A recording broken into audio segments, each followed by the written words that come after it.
C'est pas les 12 coups de minuit, là. Oui, Marie-Alice Théard, je voulais savoir comment vous avez vécu le confinement au temps de la Covid-19. Voilà une bonne question. Eh bien, pendant le Covid-19, j'ai écrit un livre. Et je suis à 150 pages. Le livre n'est pas fini. Mais ça n'a rien à voir avec le Covid-19. Ça a à voir avec autre chose. J'ai fait ça. J'ai préparé mon déménagement ici. Et je me suis beaucoup occupée de mon jardin. Et de spiritualité également. Parce qu'il fallait prier, envoyer de la lumière sur le monde et demander qu'on ait moins de haine qui circule sur la planète Terre pour qu'il y ait moins de morts que l'on appelle des accidents de vie. Parce qu'il y a des gens qui sont morts avant leur temps à cause de cette affaire-là. Maintenant, quand on envoie de la lumière, quand on rentre dans la positivité, on peut changer les paramètres. Et j'ai constaté une chose. Un beau jour, j'étais assise à regarder la télévision. C'était un peu pour passer le temps. Et j'ai vu débarquer des médecins cubains en Italie. Et tout le monde applaudissait à l'aéroport. Et je me suis dit, tiens, ils ressemblent tous à mon père. Pourquoi? Parce que mon père était noir. Et ils étaient tous noirs. Et je me suis dit, tiens, dans un pays raciste, voilà que les noirs vont sauver les blancs. Et je me suis penchée un peu plus sur le corona et ce qui a fait autour. Et je me suis dit, l'Afrique est un continent. Il y a très peu de morts en Afrique. À un certain moment, il était question de faire occuper Haïti. Et Israël s'était mis debout et avait dit, ne touchez pas Haïti. Si vous touchez Haïti, la note à payer sera salée. Il n'y a pas de mort en Israël. Et je me suis dit, mais tiens, à New York, on a fait une cathédrale satanique. C'est officiel. Pourquoi il y a tant de morts? Et dans chaque État des États-Unis où on avait maltraité des Noirs, sacrifié des Noirs, là où on avait cultivé la haine, ce sont ces endroits-là qui ont eu le plus de morts. Là où on a eu des cultes sataniques, ce sont les endroits où il y a eu le plus de morts. Là où on s'était enrichi à partir de l'esclavage, ce sont ces endroits qui ont eu le plus de morts. Pourquoi? On dit que nous sommes 8 millions, peut-être sommes-nous 11 millions. Nous ne savons pas combien nous sommes, peut-être nous sommes 13 millions.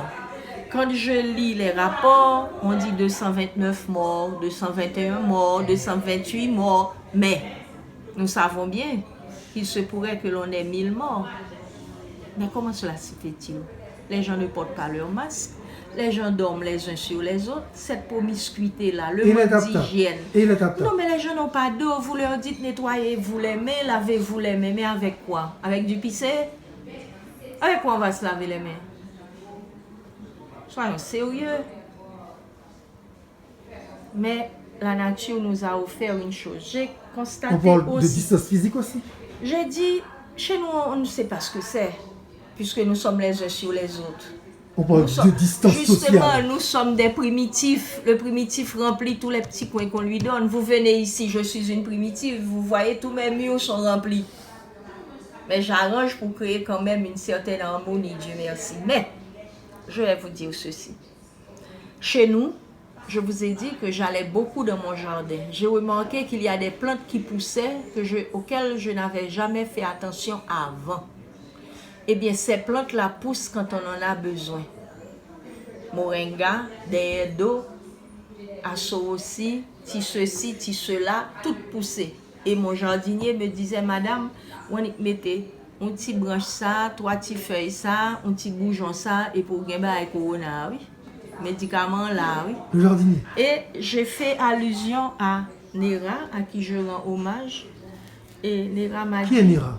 Ah, voilà. Nera est un Oungan du Sud. Et Nera est responsable des Oungans du Sud.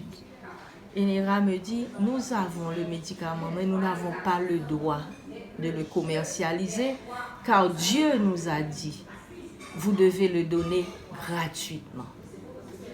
Et vous savez que Donc, avec l'Occident, c'est une guerre. Qui va mettre ça en premier Donc, oui, sur le marché, quand, vous savez. Quand on répète tout le temps, nous répétons, l'amour va sauver le monde. Mais est-ce que nous savons ce que c'est que l'amour? Est-ce que nous savons ce qu'est l'amour réel?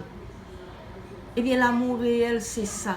Ce que ta main droite donne, t'est redonné dans ta main gauche.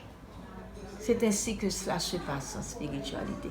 Je vous ai dit tantôt que j'étais une clairvoyante. Je ne vais pas vous faire les cartes et vous dire que vous allez rencontrer un bon point à 6 heures du soir, vous allez divorcer, votre mari a une maîtresse.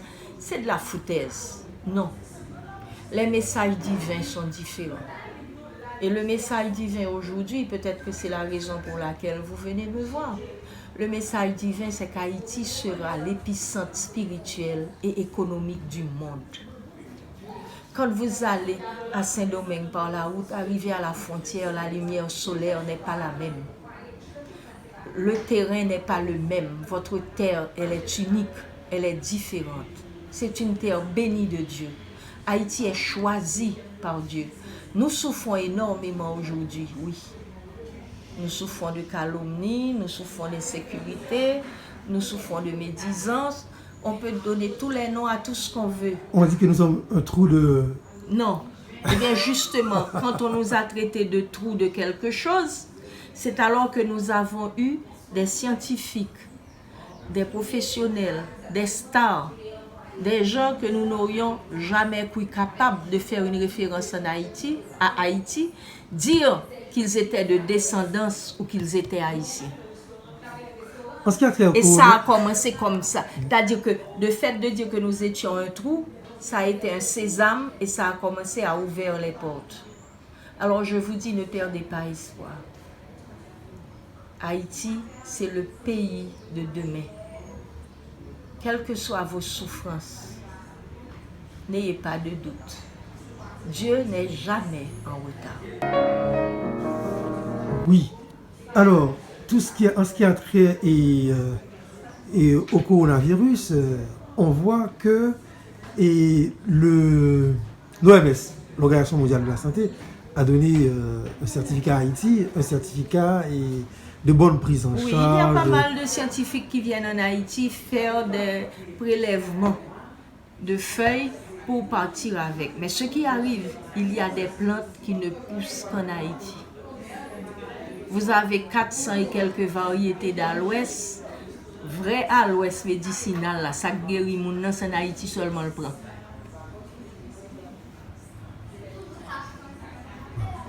Alors, revenons vers vous, et vous avez dit que durant la période de coronavirus, vous avez écrit, vous avez soigné votre jardin et tout ça. Mais j'ai envie de vous demander, Marie-Alice Théard, est-ce que dès les premiers moments, vous n'avez pas eu peur? Est-ce que j'ai eu Parce peur? que vous entendez, en Italie, par jour, 100, 200 morts par jour. Des gens qui se suicident de leur building. Vous oubliez une chose importante. Je viens d'une famille de clairvoyants. Je ne vis pas comme vous. Vous voyez, qu'est-ce que je fais là aujourd'hui? J'ai exposé 60 tableaux. Eh bien, il monde fou. J'ai ouvert ma galerie en 83. C'était un monde fou. Quand j'ai le dos au mur, je fonce. Quand Dieu m'envoie un message, je suis le message. Quand Dieu m'envoie une souffrance, comme ça a été le cas pour mon fils qui a eu un accident, au lieu de me mettre à hurler comme une folle, je lui ai demandé, mais quelle en est la raison? Et la réponse est venue. Mon fils est revenu me voir 45 fois. Et j'ai sorti un livre qui s'appelle « Apprivoiser le silence de la mort », qui est un livre œcuménique et il paraît, d'après les libraires, qui fut un best-seller. il faut toujours avoir un dialogue avec Dieu et lui demander pourquoi Dieu aime les défis. Actuellement, j'ai encore une souffrance intense à partir de notre fils et je sais pourquoi. Quand on choisit le chemin de la spiritualité, ce n'est pas un chemin de rose, hein? C'est un chemin d'épines. Et le diable est beau. Le diable vous fait des propositions de facilité, c'est à vous de les accepter. Et on ne peut pas empêcher aux gens de médire, on ne peut pas empêcher aux gens de calomnier. Il faut savoir ce qu'on va faire de cette souffrance-là parce que ça fait très mal. Le succès a un prix énorme. Je suis docteur en histoire de l'art, mais j'ai payé un prix fort pour.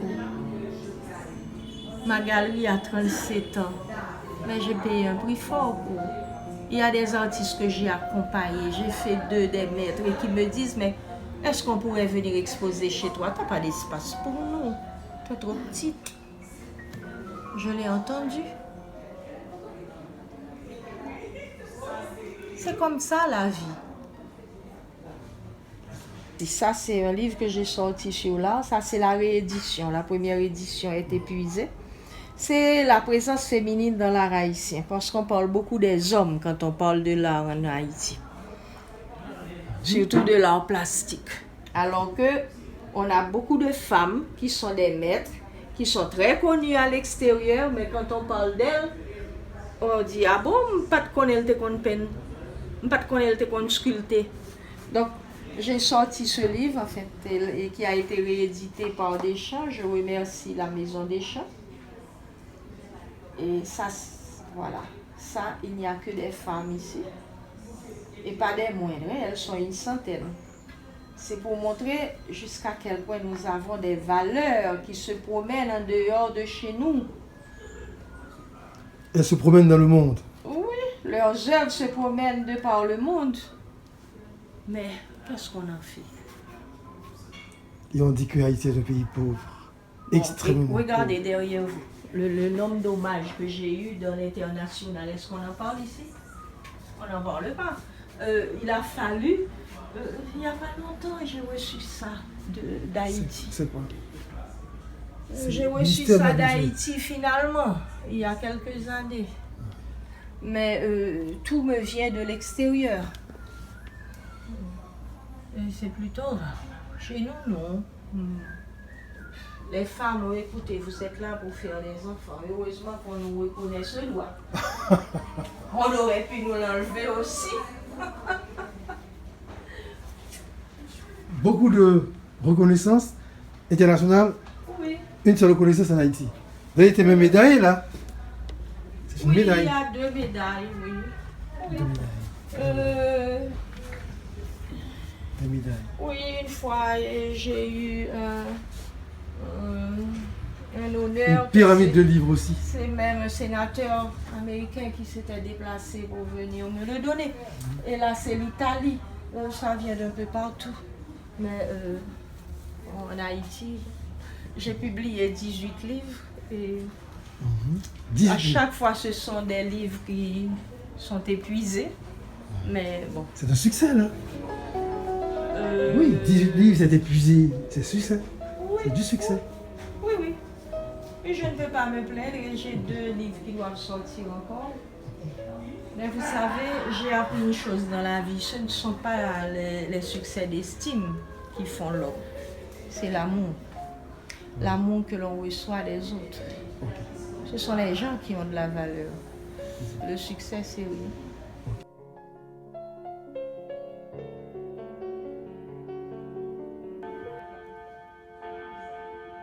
C'est pas les 12 coups de minuit là.